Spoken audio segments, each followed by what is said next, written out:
Well, since this is informal tonight, um, we are glad that Amanda and Dustin have made the decision to become husband and wife. And turn the mic over here. Okay. Joe and I talked to Dustin this morning. Told him he better think about what he's doing, didn't we, Joe? Joe, thank you for bringing in the sheaves. Howard, are you familiar with Noel Shaw? I think he did most of his preaching in Ohio, Indiana, and Illinois, if I remember right. Pardon? Never preached in Illinois. Was it Indiana mostly? Mostly. He always took his song leader with him when he had a gospel meeting. And if I remember one time, he was riding the train in the fall of the year when the farmers were harvesting their wheat in the fields and making these sheaves of wheat. And this gave him the idea for this hymn. And also, and maybe Howard can correct me if I'm wrong, I believe he was killed in Indianapolis when his buggy hit a streetcar. I think that was, I may be wrong on that. I can look that up. I've got all that. I think that's the case, but, like a lot of things, I don't get them all right. So, but he wrote a lot of hymns and appreciate his work. I want to, Leroy, I felt like you do Friday, and I told Kathy, she said, well, call Leroy and tell him you won't be there Sunday. That would have been a bad idea, right? But I got, this might be short tonight, but I got to feeling a little better, and I thank the Lord for that. I want us to begin tonight in the letter to the Philippians. I want you to turn with me. I've been reading in Philippians a lot lately, and this has come to my attention as well as what we talked about this morning. I want us to go to Philippians chapter 4, and let's begin our reading, a brief one here, in the 11th verse. Philippians chapter 4. Excuse me. The Apostle Paul loved the church at Philippi. They apparently were good supporters of his work. And Paul loved them dearly for that. In verse 11, not that I speak in respect of want, for I have learned in whatsoever state I am, therewith to be content. I know both how to be abased, and I know how to abound. And everywhere and in all things I am instructed both to be full and to be hungry, both to abound and to suffer need. I can do all things through Christ which strengtheneth me. In that passage, you can only allow your mind to wander a few seconds and realize all of the times that the Apostle Paul struggled. And I'm not talking about struggle necessarily with health. We're talking about struggling for the necessities of life. I don't think any of us in this room, nor anyone I've ever spoken to, religiously speaking, from the pulpit, can appreciate the struggles of the Apostle Paul. There were times that he didn't really have anything on hand to eat. And he made it a practice, as you know, to keep up his business of making tents in order to have something to eat. Now, Paul worked to eat. Most of us at our lifetime worked to have stuff. We had the food. We just want more stuff. But Paul worked to eat.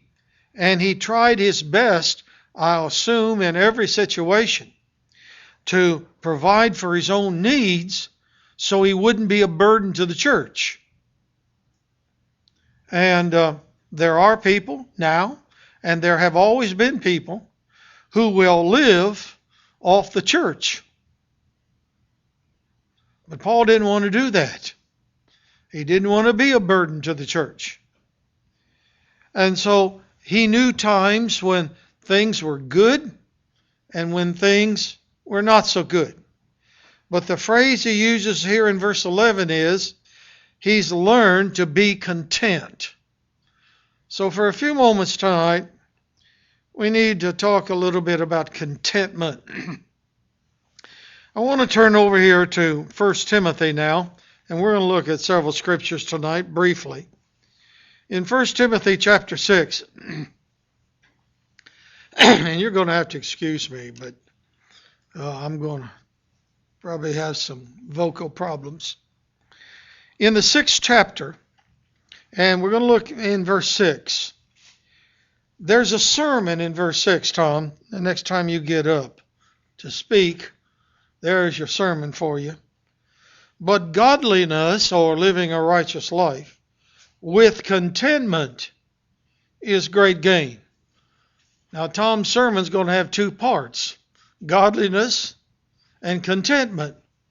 And the result of both of those things is great gain to the individual who is practicing righteousness and is content.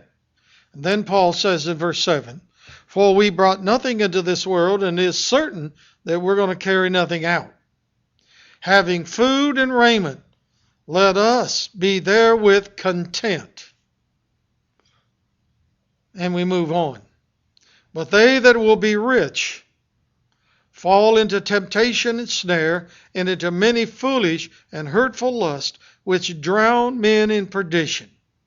And then Paul makes that famous statement, the love of money is the root of all kinds of evil. You know, a few weeks ago, Kathy and I went to Dearborn, Michigan, and we went to Henry Ford's museum, and we actually went to the factory, and we went to several other events there. But our daughter took us to a place that I had never been. I had seen the pictures, but I'd never been there. And that was the home that the fabulously rich Henry Ford built for himself.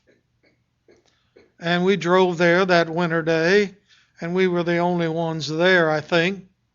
And we walked around the house because it was closed, and I remember somebody in our group saying, this is an ugly house. Made out of granite and heavy stones. Henry Ford wanted to build it to last forever. But the note on the door said that the foundation is crumbling. And they're going to have to take millions of dollars to get it back to the shape where tourists can go through it. Folks, Henry Ford did not take that house with him. Matter of fact, he didn't take anything. And at one point, he was the richest man in America.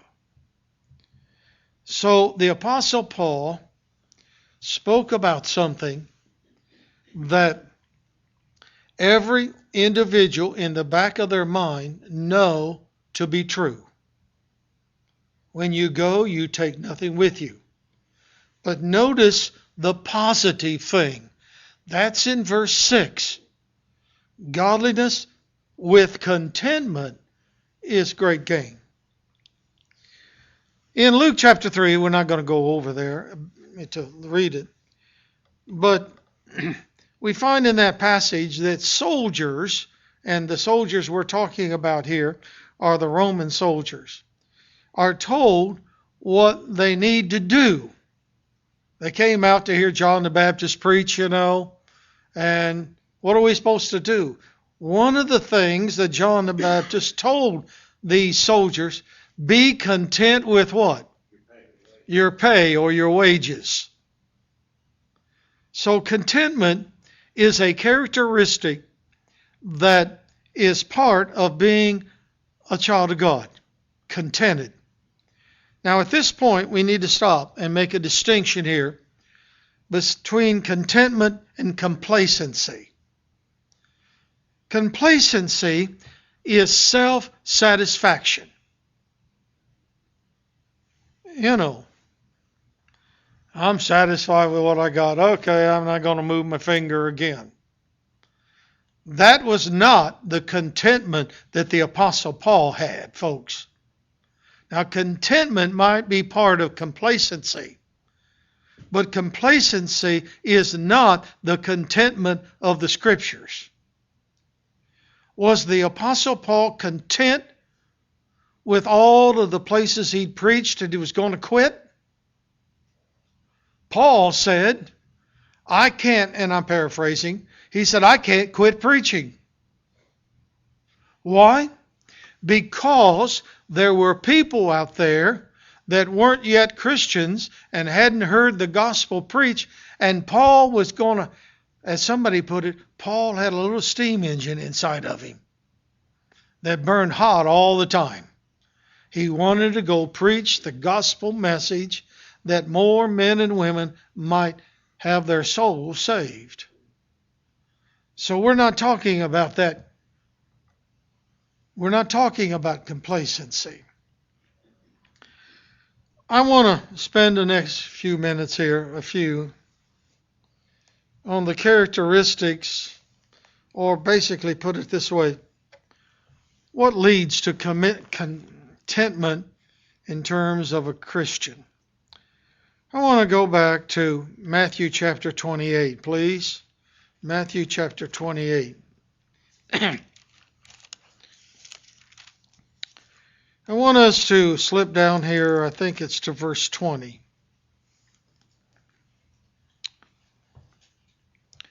And of course you recognize immediately this is the last verse in the book of Matthew.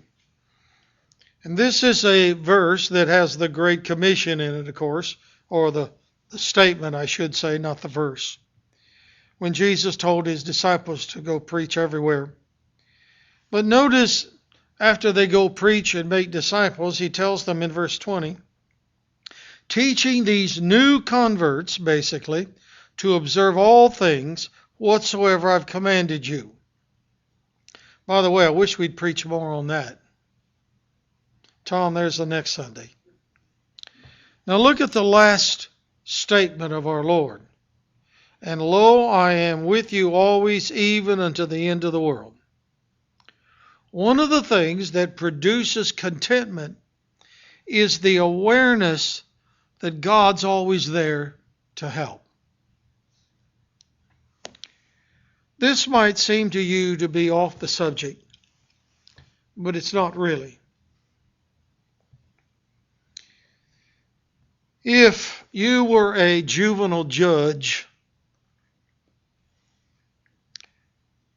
and there was a juvenile judge in Nashville, Tennessee, back in the 1940s and 50s, who was a member of the Lord's church. And he earned a reputation that was so widespread that people outside the state of Tennessee knew this juvenile judge. And later he wrote a lot of articles and perhaps even a book, I don't remember for sure.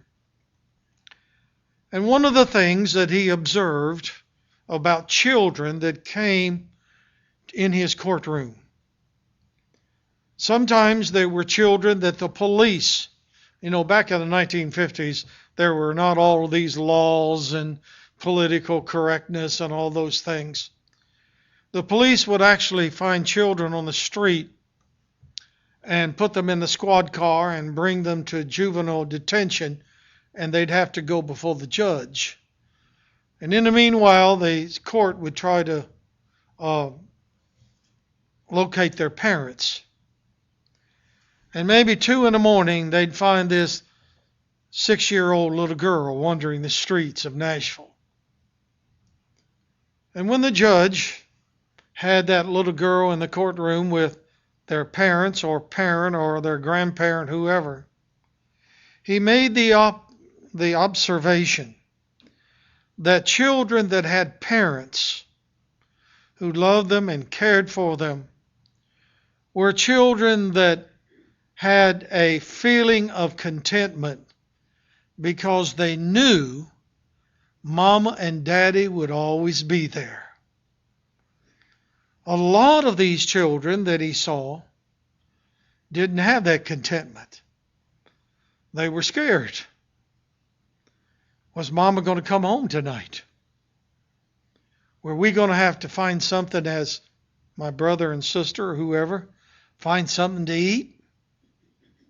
I remember one time that one of the children said we didn't have anything to eat. And we found some ketchup and some saltine crackers. And we've been living off of them for a week because Mama didn't come home. Those children were harmed emotionally. As Christians, we need to understand that no matter where we go, no matter what our circumstances are, God's always there. He knows where we are. And one of the great things about a statement in the book of Acts, when Saul was to go to the street called Straight, where there's a preacher, the Lord knows our address. He does. Now, contentment comes when we understand there's a God who's not going to leave us. One of the most frightening stories I have ever heard of in my entire life happened a couple of years ago. And I cannot forget this. I cannot think of anything worse in this world than what this black man went through. He was on a freighter off the coast of Africa. And there was a storm that capsized this freighter. And it was turned upside down and it sank. All the crewmen, I think with the exception of 2 or 3, drowned. But he was in a cabin in the lower deck. And when it capsized, he was in a room with his head bobbing up next to the ceiling, but there was an air space in there. You remember that story? It was total darkness. There was nothing but the churning of the sea, the creaking of the ship, by himself. Folks, just let your mind wander for a moment. By yourself, in a bubble of water, and a sinking ship. He had to keep himself above water. Miraculously, divers went down and found him. I don't know anything about this man, but when they found him and brought him up, he made worldwide news. And some ignorant reporter said, "Weren't you scared?" His reply was, "God was with me. I wasn't by myself." So if we're going to be contented Christians, bad things happen, God's still there. Secondly, there are so many verses. I've got a lot of them written down here, and I'm not even going to read them, but we'll talk about them. We need to have the confidence that God's going to continue to provide for our needs. I like David's words back in the Psalms. And again, I'll paraphrase. David said, "I never saw a man of God go hungry." Okay? Now, hunger would probably not hurt any of us in this room. Okay? None of us in this room, none of us, and very few Americans know what it means to be hungry. You know, they're advertising about hungry people in America. And there are some hungry people, and most of them folks are children. Because their parents most likely are spending their income on something like drugs or alcohol. Oh, I wish I could tell you how many children I've been acquainted with who didn't have what they needed because mama spent it on alcohol or drugs. That angers Vinton Morgan. But you know, as a Christian, God's not going to let us starve to death. And there are a lot of passages of Scripture that teach us that same principle. And you know, well, while we have our Bibles turned over here to 1 Timothy, look at that same 6th chapter. And I think this is appropriate that needs to be read. Charge them that are rich. That's us in this room. Charge them that are rich in this world, that they be not high-minded. Yeah, I got it made. Nor trust in uncertain riches, but in the living God who giveth us richly all things to enjoy. That was part of our theme this morning, to be thankful for what the Lord's given us. Let's quickly go here to these others. There's only 2. We need to be moderate in our living. When I woke up from my nap this afternoon, Kathy had the TV on, and there was a couple in Tennessee that were looking for a new house. And they had their list. You know how they do these TV programs? You give the realtor your list. This is what you want. You know, I need a view. I need a lot of land. I need a jacuzzi. I need a swimming pool. We need at least 4 bedrooms. And the man today said, I need a lot of extra room to put my stuff in. I think I saw he collected old cigarette machines. And he wanted a room for, you know, folks, we can do without a lot of the stuff we have. And you know the problem with stuff? You have to maintain them. You have to clean them. I went to Mrs. Thurman's house once, Mrs. Kate Thurman, and she had all of these things in her house. And I said, Kate, what do you do with these? Oh, I don't do anything with them. They give me exercise. I can dust them. Well, you know, we can do without a lot of what we have. And you know, when we're content and live a modest lifestyle, in the end, that's great gain to us. I'd like to talk about this last one real fast. We need to be willing to stay busy with something that's worthwhile. I hear a lot of people, and I'm glad to hear it, I like my job. Then I hear men grumble about their job, but they like it. You know, have to have something to grumble about, right? You know, idle hands are what? Is that biblical? Well, yes and no. Who said it? Ben Franklin. But it's biblical. I want to ask you to turn to one more time, please. Ecclesiastes chapter 9. I don't know how many more lessons Leroy's got on Ecclesiastes on Wednesday night. Maybe he's through, I don't know. But Ecclesiastes is a marvelous book, and the only mistake people make is they don't read all of it. They got to read the whole story. Ecclesiastes chapter 9. There's an interesting statement there made by Solomon. Whatsoever thy hand findeth to do, do it with thy might.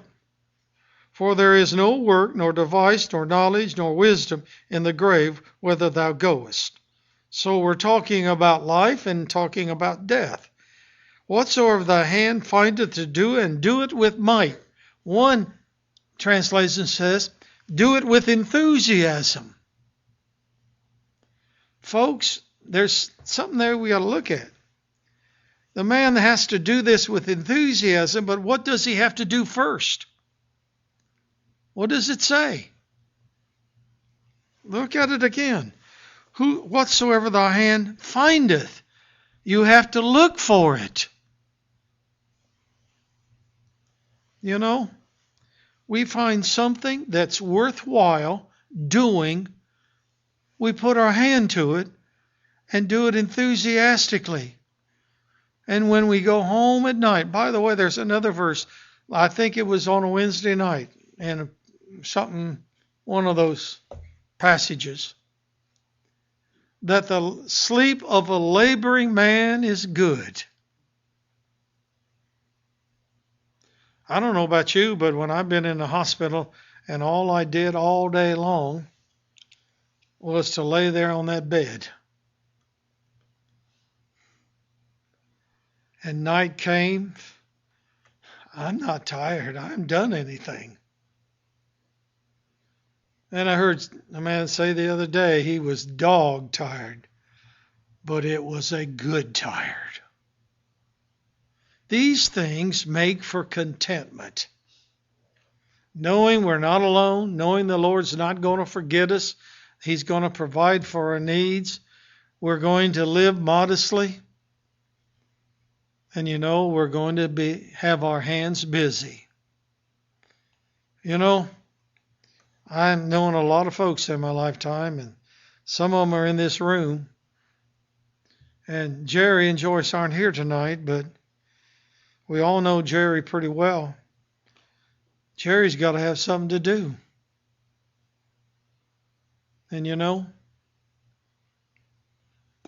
that's the way we all are, because it helps bring contentment.